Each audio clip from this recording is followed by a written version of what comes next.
திருப்பூரில் பெண்ணின் மரணம் குறித்து மர்மமா ஆணவ கொலையா என்ற சந்தேகம் எழுந்துள்ளது. இருவரின் காதலுக்கு பெற்றோர் எதிர்ப்பு தெரிவித்த நிலையில் வித்யா வீட்டில் திடீர் மரணம் அடைந்துள்ளதாக தெரிவிக்கப்பட்டுள்ளது. வித்யாவின் காதலன் அளித்த புகாரின் பேரில் அவரது உடலை தோண்டி உடற்கூறு ஆய்விற்கு அனுமதிக்கப்பட்டுள்ளது. இதுகுறித்த கூடுதல் விவரங்களை செய்தியாளர் பாலா வழங்க கேட்கலாம். வணக்கம் பாலா, உங்க விவரங்களை பதிவு செய்யலாம். நிச்சயமாக அரசினி. அதாவது பல்லடம் தொகுதிக்கு உட்பட்ட பருவா பகுதியைச் சேர்ந்தவர் வித்யா. வயது 22 ஆகிறது. இவர் கல்லூரியில் படிக்கும் போது இவருக்கும் திருப்பூர் மாவட்டத்தை சேர்ந்த விஜயாபுரம் பகுதியைச் சேர்ந்த வெண்மணி என்பவருக்கும் இடையே காதல் இருந்ததாக கூறப்படுகிறது. அதைத் தொடர்ந்து வெண்மணி அவர்கள் தனது குடும்பத்துடன் வித்யா வீட்டிடம் போய் பெண் கேட்டுள்ளனர்.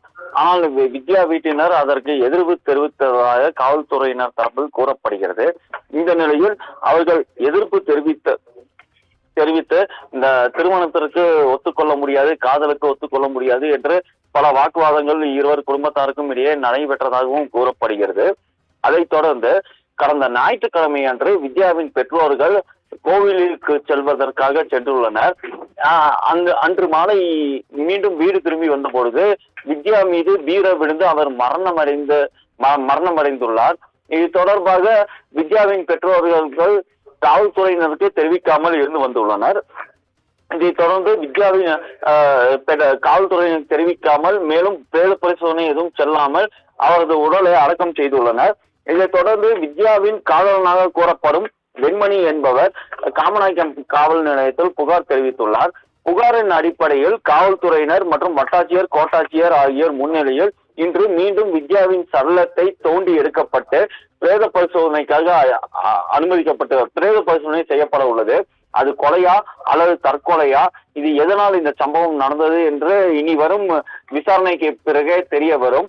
தற்போது காதலுக்கு எதிர்ப்பு தெரிவித்து கூடிய சூழ்நிலையில் இது போன்ற ஒரு மர்மமான முறையில் வித்யா இறந்துள்ளது காதலனுக்கு பெரும் அதிர்ச்சியை ஏற்படுத்தியுள்ளது.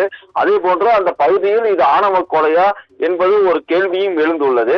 ஆனாலும் அந்த இருவருக்கும் உள்ள ஒரே இது பிரிவை சார்ந்தவர்கள் என்பதால் ஆணவ கொலை இருக்க வாய்ப்பு இருக்காது என்பதும் ஒரு தரப்பில் கூறப்படுகிறது.